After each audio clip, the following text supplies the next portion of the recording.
The Indus Waters Treaty, signed in 1960, has been a rare symbol of cooperation between two hostile neighbors, India and Pakistan. It gave India control over three eastern rivers, Ravi, Beas and Satluj, and Pakistan got the western ones, Indus, Jhelab and Chenab. Even through wars, terror attacks and decades of animosity, this treaty stood firm.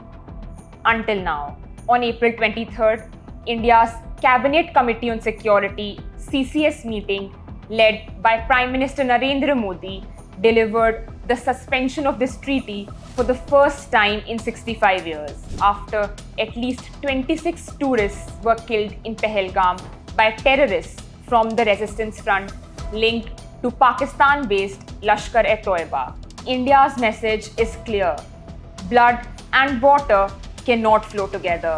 A throwback to PM Modi's 2016 statement after the Uri attack. By holding the treaty in abeyance, India now gains the power to stop sharing data, restrict Pakistani inspections, and even store water from rivers meant for Pakistan. The move also signals a shift from diplomacy to strategic retaliation, an effort to show that terror will now have tangible consequences even in critical resources like water. Legally, Pakistan's hands are tied. The treaty has no exit clause and no global court can enforce it. Even the World Bank, a guarantor of the treaty, has refused to intervene in the past, calling it a bilateral issue.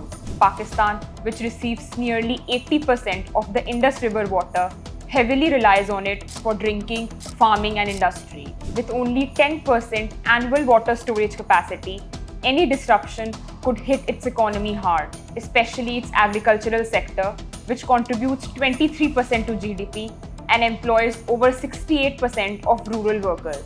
The Indus Treaty wasn't just a water-sharing agreement. It was a peacekeeping pillar born after years of post-partition tensions, with the World Bank mediating the final deal. Now, that pillar has cracked. For Pakistan, this is an existential alarm. But for India, it's the start of a new water diplomacy and a firm stand against terrorism.